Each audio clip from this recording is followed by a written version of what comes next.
And he asked me if I could spend some time today kind of sharing with you my faith journey. So that's what we're going to do now. He has not previewed this, so hopefully he still likes me at the end. I'm just kidding.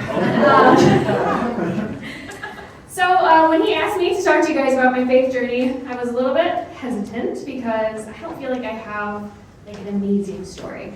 Like, we hear these incredible stories of dramatic conversion, like people that were atheists, or like Paul persecuting the church has this amazing experience and then just completely changes his life.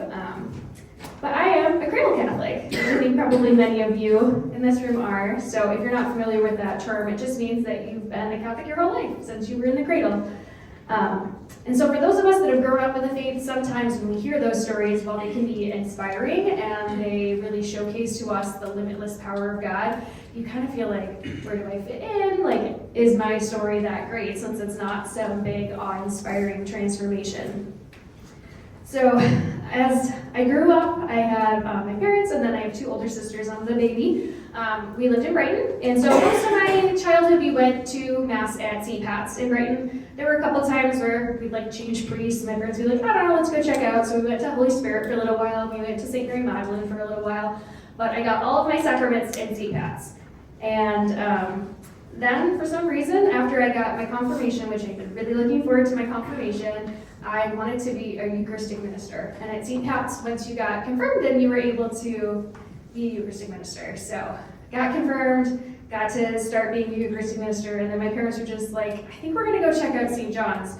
And I was a little bit bummed, since I went to school in Brighton, and that's a Brighton church. Most of my friends that were Catholic went to St. Pat's, and I had like just started Eucharistic ministering, which I've been looking forward to, but they drove the car, and obedience to my parents, we went to Mass at St.John's.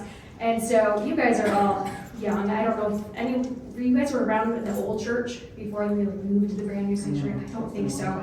So it was kind of a weird church. It had like chairs instead of pews. There weren't kneelers. It was just a very different feel from St. Pat's, and I didn't know anybody. And I just, like, first I didn't really feel at home at St. John's.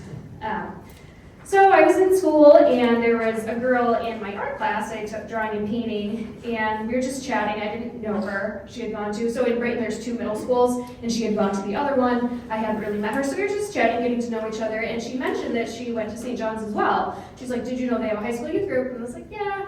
And she's like, I want to go, but I don't want to go by myself. And she's like, would you go with me? And I was like, okay.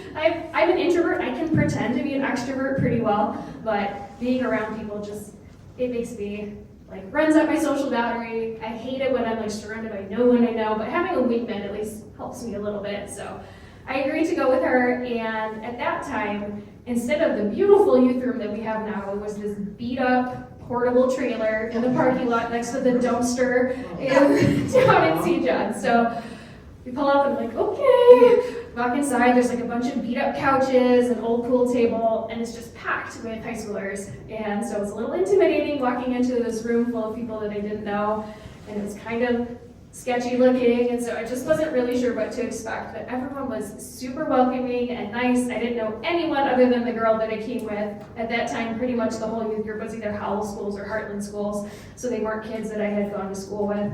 But just throughout the course of the night, I really liked the youth minister, I really liked the kids, and so I decided to come back the next week, and the next week, and the next week, for the next 4 years. So youth group became just part of my routine and my weekly schedule, and I really enjoyed it. Before, my faith had been, Mass every week and faith formation, but it had been more just about learning about our faith, but not really putting my faith into action. So I felt like in youth group, I learned a lot of practical ways to be able to live out my faith, especially in like high school, where not everybody is Catholic, and maybe things are happening that don't really conform with my morals and values, and how do I live that out? How do I serve people around me?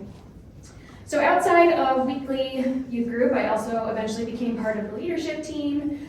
In my sophomore year, the whole youth group, we went up to Toronto for World Youth Day. I got to see Pope John Paul II, which was really cool. Then my junior year, I actually came here to Bethany House for DYLC, which is Diocesan Youth Leadership Camp, which is a super awesome experience. I see heads nodding from some of our youth leaders. It's definitely something that you want to have a chance to be a part of if you can. So over time, youth group kind of became my second home. I made some really good friends there, and it became a place where I deepened my friendships, but also learned to live out my faith in the outside world. So I consider that to be a pretty pivotal turning point in my faith life, where I kind of matured into taking my faith as my own instead of just the faith that was handed to me by my parents. Another pivotal turning point for me in my faith journey happened during youth group. We went on a weekend retreat. It was pretty similar to this one. We went to a retreat center in Canton, which was really beautiful. Unfortunately, it's not a retreat center anymore. I think they just have like weddings there. But we had talks, and we didn't do small groups, but we did mass, we did adoration, reconciliation. It was just really a chance to focus on our faith. And then we had a scheduled break time, like you guys just had. And that was actually the most important part to me of that whole retreat, which is kind of amazing. So it was just in this really quiet moment that I had this special encounter with Jesus. So when we first got there, they took us for like a tour around the retreat center, and it was dorm style like this. And then in the middle of it, there was this courtyard. And in the courtyard, they had something called a prayer labyrinth. Have any of you ever heard of a prayer labyrinth? Okay, so basically what it is it's bricks, and they're laid out it's just flat on the ground, but it's like almost like a maze path, and then you're just supposed to walk along the bricks, and they kind of like turn and form like a flower, and then as you walk, you pray. And so we had this scheduled break, and I was like, I don't know, I'm gonna go try that out. But I didn't really know how to pray very well at that point. Like, we had the prayers that we said for meals, and the prayers that we said at bedtime. My parents had taught me the Our Father and the Hail Mary, but outside of that, I didn't really know much about how to pray. So I was like, okay, what should I do? I'll pray the rosary. I didn't really know how to pray the rosary well. At that point in my life, I had never heard of the mysteries of the rosary. It was like, I can say 1 Our Father and 10 Hail Marys 5 times. So walk along, just saying the words, and as I'm walking, at least just trying to like think about the meaning of the words. And then as I'm walking, I just had this really just profound and powerful calm come over me. It was like the world hushed. Like, I didn't hear the birds chirping anymore. I didn't hear my friends being hooligans in the halls running down the retreat center. It was just quiet, and I just felt warm and loved and just in this like bubble of love with God. I didn't feel the beads in my hands anymore or the bricks under my feet, and I just kept walking and praying, but I wasn't even saying the words in my mind anymore. I was just resting in God. And I got to the middle of that labyrinth, which took me, 10 minutes, however long it takes to pray a rosary, and as soon as it had started, it stopped. And everything came back, the noise, the everything, and I was like, I don't know what that was, but that was something super powerful. And I feel like even now I'm not super great at articulating it, but I just had this conviction that I had had an experience with God, and even to this day, like I think back on that, and it was just an amazing experience. And as powerful as that was, I didn't have a lot of immediate changes in my life. But 20 years down the road, that experience was going to be really important to me. So, finished high school, was really strong all through high school, and then I moved to Detroit. I went to Wayne State for my undergraduate school and for graduate school. So for 6 years, I lived in Detroit. And my first couple of years on campus, I didn't have a car. So I lived in the dorms, and there was a chapel, we'll call it, in the Union building of Wayne State. But it was just kind of like a blank room that they put a table up on, and they had a priest come and say mass, but it didn't feel like a church. You know what I mean? Okay, so we didn't have a steady priest. They took turns rotating through whatever priest in that diocese.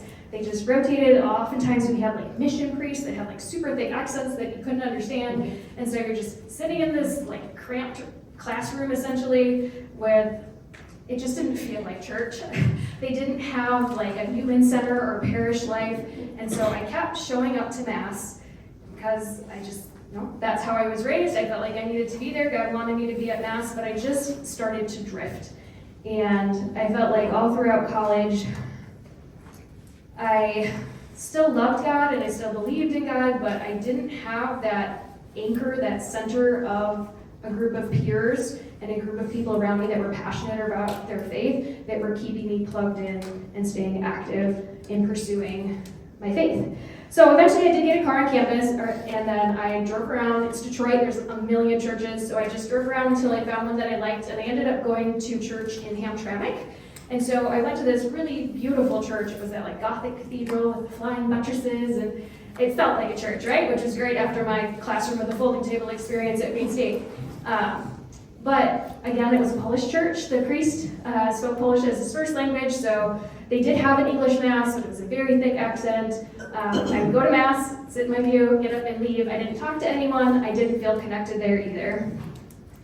I had made a resolution when I was at World Youth Day that I would read a chapter of my Bible every night before bed. It was something that the Pope had said, and I was like, Pope says it, I'm doing it. So I did it for years and years, and then I just started kind of letting it go a little bit by little bit. Like, I'd miss a night, and then I'd do it the next night. And then I'd miss a couple nights, and then I'd do it. And then eventually I just stopped. And I had been doing it for like 5 years at that point, but like I said, my faith was just feeling more and more distant.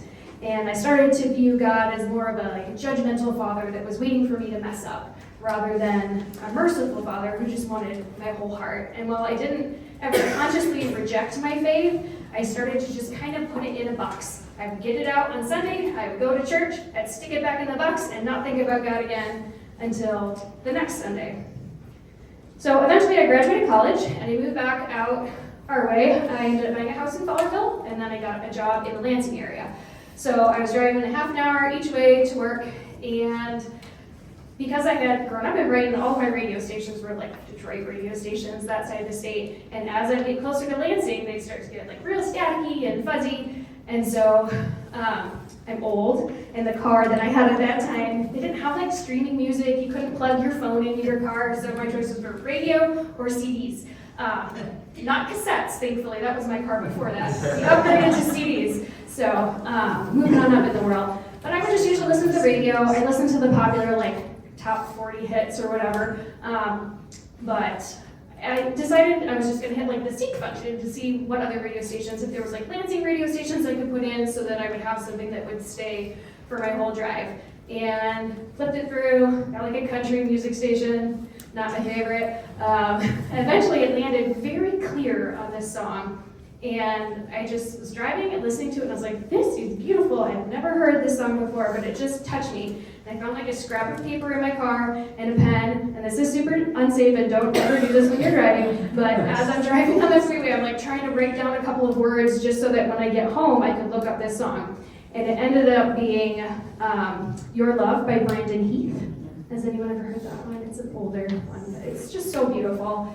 And it talks about like how from when you're little, like the words are, I felt at first when I was younger, the strange connection to the light. I tried to satisfy that hunger, I never got it right. And it just like struck me, like, yes, even from when I was little, I knew I had a connection with God, and I tried to fill it with other things, and I never felt full. So, I don't know, so I saved that radio station and I started listening to it, and it's Smile FM. They've got one in our area now, right? Such a good station. And they have something called like the 30-day, I think it's Heart Challenge. And basically what they recommend is that you listen to that station and that station alone for 30 days and see what happens to you. So before, I had always just kind of flipped between the channels. Every time you got a commercial, you switch to a different channel, right? Well, since Smile FM is like listener paid, they don't have too many commercials anyway. But I just only listen to that on the way to work and on the way home. And it's such a small change just to cut out some of that noise of like the not great morals and stuff that you hear in top 40 music, and just listen to songs that like praise God and glorify God and thank Him and talk about His love for us. But my heart began to kind of rekindle, and I started to seek out things in my faith. I found some CDs. This was like the precursor to podcasts, but like Father Mike's sermons on CD, and I would listen to those on my drive, mixed in with the music. And music has just always been very powerful for me. Even reading lyrics versus listening to it, music just touches me in a very special way. And you hear that good song and it gives you goosebumps. So God He used the music and my love for music to kind of get a wedge back in there. And so I consider that to be another just little course correction turning point that God used to kind of get me back on track. So a little bit after that, my mom was running the vacation Bible school at St. John's, and I was sitting in that little office where you come in with Ari's Baybucks, often sitting, and talking to my mom, and this handsome young man in the back, Mr. Jonathan Hill, stuck his head in. That's Mr. Stuck his head in, and I had been talking to my mom about, like, I wanted to get more involved in church. Like, I used to be in the choir and in EM and all this, and now I was back going to St. John's, even though I was living in Fowlerville. I was driving back to St. John's. And my mom is never shy, and so she was like, "Hey, Jonathan, Sarah wants to chaperone," and so invited me to chaperone youth group. And I was a different youth minister when I was in youth group, but I remembered when I was a kid, it was nice to have like the young adults. As much as we love our parents, sometimes there's vulnerable things that we don't really want to share when our parents are sitting there. And so I know that I really enjoyed having just the young adults chaperones. So I was like, sure, I'll come chaperone. And it was just another turning point experience for me. It was amazing to witness these young people with such like beautiful and pure faith, and then meeting the love of my life and getting to know him, and what a change it has been. I had a lot of bad relationships in college where people that didn't treat me well and were abusive, and I just never was with someone who had a strong Catholic faith. And so to be able to share my life now with somebody who is so strong in their faith and raise our family together knowing that God and church is such a priority, it's just, I tell him that he saved my life. So having him really was another big chance for me to know that I could be with someone that I could pray with, and we built our life with God at the center and as our priority. All right, so after that, so for years my faith stayed pretty steady, but somewhat surface level. I was still longing for a connection with community, and I wasn't sure where I was going to find that. I felt like since youth group, I had still not really found that same feeling of having a group of peers that I could talk about my faith with. And around that time, St. John's announced that they were going to do small groups, and I was like, yes! And I just felt like it was God's providence that, like, for the 100th time when I had a yearning on my heart, he was like, here you go. So I signed up, and I was paired up with 3 other women, 2 of which happened to be youth group moms, so that was kind of funny. But we met at one of the ladies' houses once a week, and there was a whole program that we went through. We read some books together, there were discussion questions, and it was just a really beautiful time to be together with these women. They were quite a bit, well, I wouldn't say quite a bit, but older than me. Like, their kids were in middle school, high school, and I didn't have any kids yet. I was just freshly married. But we talked about church, and we talked about the vocation of marriage and motherhood, and about that time, we got pregnant with our first kid. So big old belly going to these meetings, and then I had Abraham. And early motherhood is chaotic and crazy, and so just having that support of other women that had been there before and said, it will get easier, this doesn't last forever, like helping me stay as rooted in my faith as I could, and praying and all that. So I really enjoyed that. But then around that time, Abraham was just itty bitty, a couple of months old. The lady who hosted it, her kid's schedule changed, and we couldn't meet at the same time anymore, and that kind of fell away. So it kind of just fizzled out, and I still had that desire for community and growth, but now I had nowhere to put those energies and desires. And so I just really tried to focus on myself as much as I could, and I just had this growing sense that I knew a lot about our Catholic faith, I knew a lot about God, but it was all like intellectual. I hadn't made that connection between my head and my heart, and I didn't feel like I knew God as a person. People always say, like, have a relationship with God. I'm like, cool, I don't. So I just wanted to figure out how I could make it so that he wasn't just like reading about Abraham Lincoln. It was a person who's alive that I have an actual relationship with. And Father Mike has always been one of my guys. So listening to his sermons, he talks about how prayer is not part of your relationship, prayer is your relationship with God. And I was like, okay, I guess I have to learn how to pray. People say they pray for an hour after you say Our Father and Hail Mary, and you pray for each of your family members. What do you do for the other 57 minutes? So just trying to learn more about how to pray. So I started listening to the Bible in a Year podcast, again, Father Mike Schmitz. It was, had just come out, and I was really enjoying that, learning about that, and he kept talking about this app. He was calling it Halo at first, because he didn't know how to pronounce it, and no one knew how to pronounce it, and then we figured out that it's Hallow. But as we got to the end of the Bible in a Year podcast, I'm like, okay, this is great, but once this is done, like, I want to have something else to put in that place that I've carved out for God. So I downloaded this app. It was a 3-month free trial. Like, what do I have to lose? Didn't really know what to expect from it, but it ended up like completely transforming my prayer life. So I logged in, I found a couple things to try out, and some of it was like teaching you how to meditate, which I had never done before. So it walked me through the steps, and I began to learn what meditative and contemplative prayer was. And as I'm learning how to practice this new muscle, because you can't just go from 0 to 60 minutes, you gotta do bit by bit. I was looking online for books that could help me learn more about how to pray. And so one of the main recommendations I kept seeing was a book called The Way of Perfection by St. Teresa of Avila. So I'm a big audiobook reader. Who likes audiobooks? Yeah.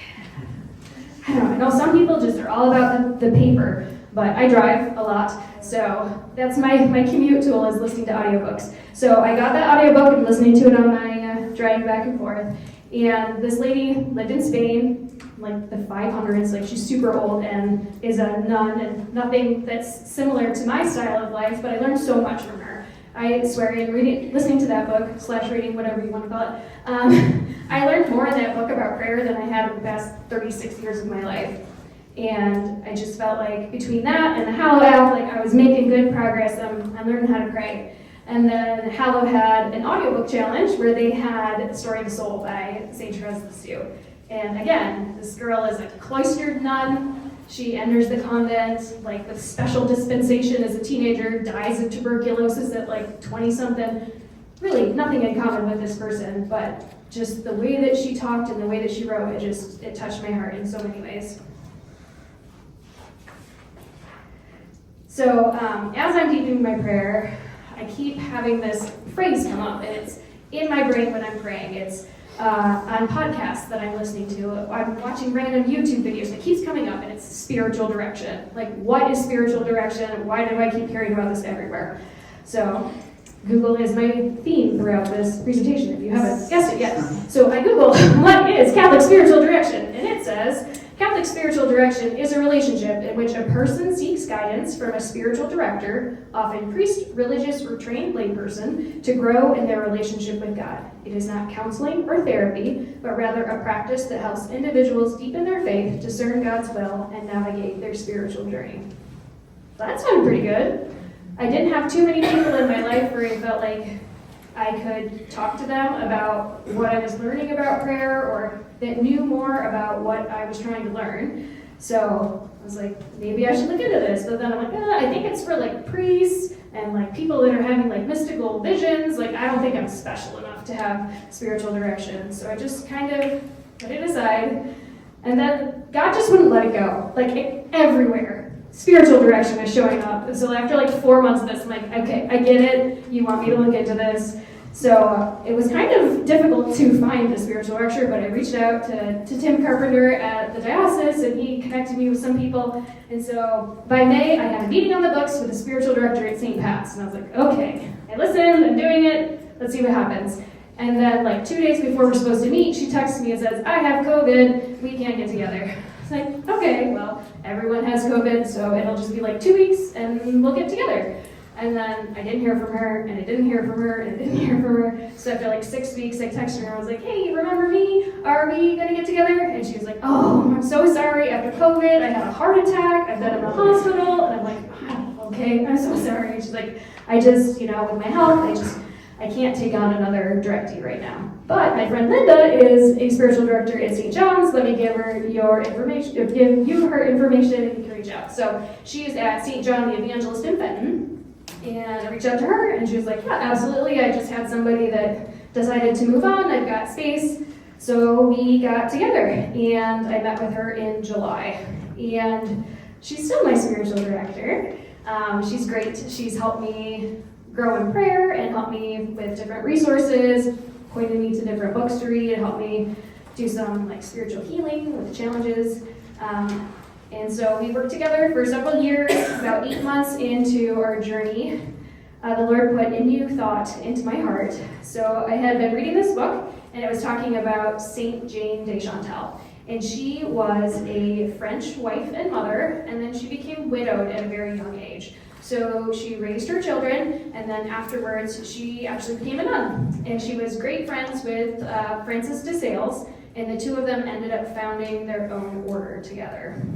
And so reading about her life and it went into detail about like the life of her nuns, and they had this like routine of prayer where they would pray at set times and they made God a priority, and it just started like stirring something in me. And I don't know, when I was growing up, being a nun was not something that ever crossed my mind. I knew that I went to school, and then I would go to college, and then I would get married, and I would have kids, and I would get a job, and that's what you did. Like, nuns existed, but they were like unicorns. Like, I didn't know anyone personally who was a nun. It felt like something in like a storybook, not like a real thing that people were.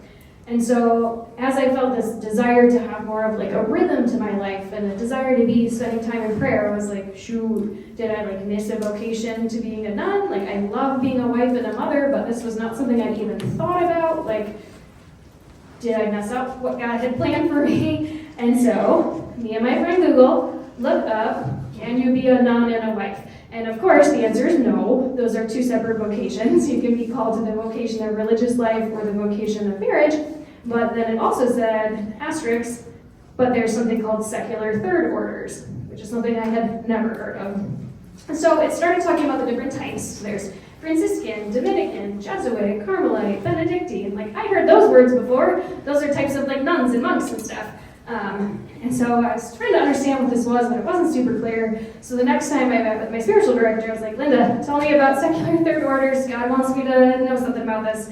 And she explained to me that basically third orders are like the layperson branch of these Catholic families. So we'll call them families. So like Franciscans is a family, and each of those families has what's called their charism, which is like the focus of what they kind of orient their lives to. So Franciscans, like Deacon Bill and his wife are Franciscans, and they focus on service to the poor.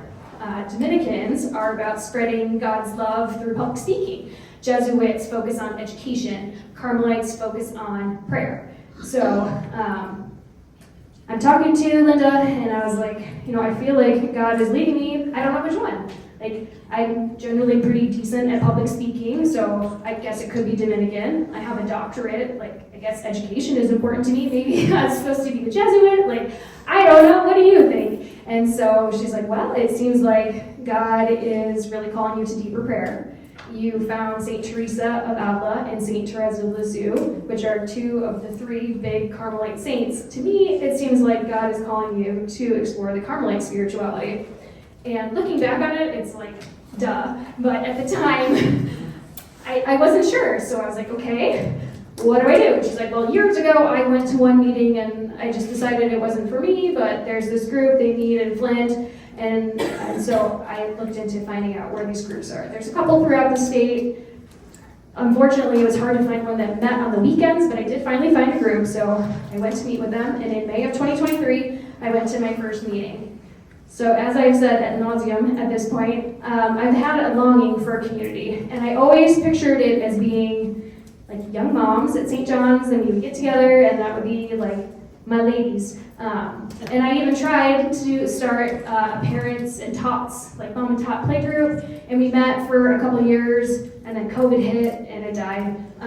But even before then, it really wasn't what I was looking for. It ended up just kind of being a playgroup, not a group where we were discussing the faith or anything, which is what I was really wanting. So when I showed up at this community, I was like, okay, I walk in, and the parish is full of people that are approximately the age of my grandmother, and I was like, okay, I'm not sure what you're doing here, God, but let's see. And in his wisdom, he chose things that are much better than I would have picked for myself. And I think that sometimes we just have to trust, even when it's not what we think it's going to be.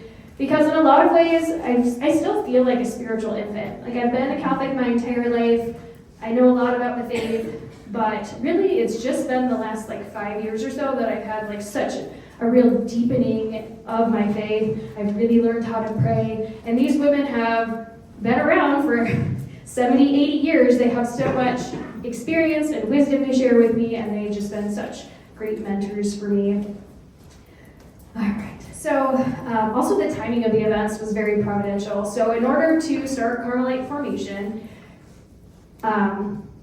you have to attend 3 meetings as a visitor before you can officially enter into formation. So just happenstance how this all worked out, I went to my first meeting in May. Formation starts officially in September. You have to get 3 meetings in, and I couldn't go to the July meeting because we had a family vacation that we had planned for forever. So I went in May, June, August, exactly enough meetings to be able to start formation. And that just felt like like a week from God that was what he wanted me to do.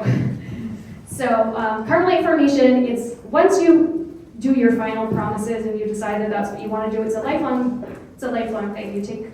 It's not vows because it's lay people, but they call it promises. And so you make this decision that you're going to live this way of life for the rest of your life. But before you make that promise, there's 6 years of formation. So like Franciscans is only 1 year. Carmelites has the longest formation. So I'm in my 2nd year now. But I started that first year learning more about contemplative mental prayer, and I read the book called Interior Castle, which is another one by Teresa of Avila, and she talks about all these different levels of prayer. And most people live in like the 2nd or 3rd mansion is what she calls it. But then when you get to the 4th mansion of this castle of prayer, that is when you're in contemplative prayer, where God has pulled you out of yourself. It's not something that you can achieve on your own. It's only a pure gift from God.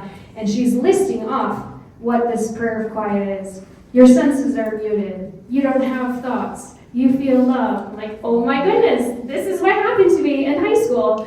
And it just really helped me feel like that this is where I was supposed to be, that learning about the Carmelites is where God wanted me to be. Because I don't know about you guys, but sometimes when I read something, it then kind of just gets into my mind where it's like when I was in pharmacy school, every disease you read about, you think you have it. So I feel like if I had this prayer experience after I had read this book, part of me would have worried that like my brain made it up, like because I wanted it to happen so badly that I had kind of like imagined that it happened. But the fact that this happened like 20 years before I even knew what it was, there's no way that that could have been contaminated. Like that was a pure experience. And so I think that's why, even at the time, I was not ready for that level of prayer at all. God gave me that gift so that when I did find this Carmelite spirituality, I could be like, oh, like I had this amazing experience, and I haven't had it since, but I have the hope that it could happen again because I know that it has happened. All right, so we talked about growing in prayer. I had the desire for community, and I now have that community of grandmas that I meet with in Carmelite. And I also have had this desire for daily routine. That's what made me initially start to look into being a mom, nun, or whatever you want to call it. So part of the Carmelite spirituality is we have set prayers. So you guys are going to have a chance to do evening prayer and morning prayer with us, and that's something called the Divine Office or Liturgy of the Hours, and that's part of our rule of life. So I pray morning prayer and evening prayer every day. And then we also are supposed to set aside 30 minutes for mental prayer, where we just spend time with God. So it really helped me to develop that rhythm of prayer that I wanted, so that I wasn't just putting God into the corners of the day when I thought of it, that I had set time that I carved out. And that time, it really belongs to Him. I think that's an important distinction that I often forget. It's not me giving God the gift of my time. That time belongs to Him, and He's just letting me use it. So, yeah, where am I at? Okay, so this fall, I received my ceremonial scapular. So every day, I wear my regular scapular, and it started with Carmel, but anyone can wear one, and it's a special protection for Mary. So you've all probably seen that one. This is my ceremonial scapular, and it is supposed to remind you of the habit of the Carmelites. And I'm only allowed to wear it for special Carmelite functions, so I'm not going to keep wearing it. But I had my Carmelite meeting today, and I had it in the car. I was like, I will bring it as a show and tell. This one is not made of wool, but traditionally they're made of the brown wool, which is the material that the habit of the Carmelite saints is made of. And it's supposed to be kind of like a breastplate. Like this is my protection. And so this is the sign that I'm officially in formation. So the first year you're an aspirant, which is the equivalent of a novice for nuns, and that's like a year where you're discerning and the community is discerning if you should continue. And then after that you have temporary promises, which is for 3 years. I do formation, and then I make the decision again. Both the community and the participant discern if they want to move forward, and you take temporary promises, which says I'm going to live by this way of life for 2 years. And then if after 2 years you still feel like you're called, then you make your permanent promises, which is then this is going to be my way of life for the rest of my life. So, yeah, I'm in my second year, still feeling strong that this is where God wants me to be. Kind of beautifully, my spiritual director, Linda, after hearing about my experiences with Carmelites, decided to come check it out again, and she is now joining the Carmelites, and she is in her first year of formation. So I just think it's really beautiful that I could have met with that person in St. Pat's, and it just kind of, God used, natural disasters and heart attacks to lead me to Linda, who led me to Carmel, and then I led her to Carmel. So it's just cool to see the way that God works through even things that look like detours and setbacks.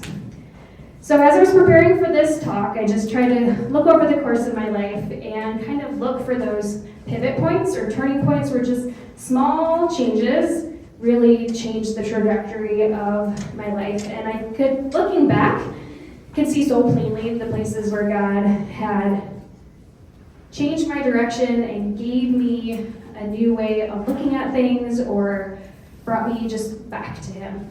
And it's really great to see that He loves me enough to give me free will and that He gives me opportunities to grow closer to Him, and sometimes I don't take them. In our human weakness, we all miss some of those opportunities, but He just keeps giving us them because He wants so much for us to be close to Him and be with Him. And it's just beautiful to see the simplicity of the things that He uses. My turning points were things like a girl I barely knew inviting me to youth group, finding a random station on the radio, my mom and telling Jonathan I wanted to volunteer to be at youth group, my spiritual director getting sick, so I got a different spiritual director, and just, all these things by themselves don't seem like much of anything, but they brought me into this beautiful relationship with God. So you don't have to have a big, dramatic conversion story for it to be a beautiful story of faith. I think, God has been so gentle with me and just patient and giving me many opportunities to turn back to Him. And He's present in all these little moments, the unexpected conversation, the song that speaks to your heart, and He's just always trying to bring you closer to Him. So the question is, will you let Him? Will you say yes when He gives you those opportunities? So I really encourage you this weekend to have an open heart and an open mind, especially as you're preparing for your confirmation. Your parents most likely baptized you as an infant, and you didn't have any say in that. But confirmation, you guys, this is something you get to pick. You get to say yes. You get to decide that you want to be closer to God, that you want to grow in your faith, that you want that outpouring of the Holy Spirit. And I would just encourage you, as you have time to look back on your life, to see if there are any of those little moments that you can, looking back, maybe you don't notice it in the moment, but with the benefit of hindsight, you can see that it was God nudging you, asking you to come closer to Him and turn to Him. And then just be bold and brave. Be the person that invites the stranger to youth group. Ask somebody if you can pray for them. And you might plant seeds and never know what happens. That girl that invited me to youth group, we never became great friends. We were in that class together. She stopped going to youth group after like 2 weeks.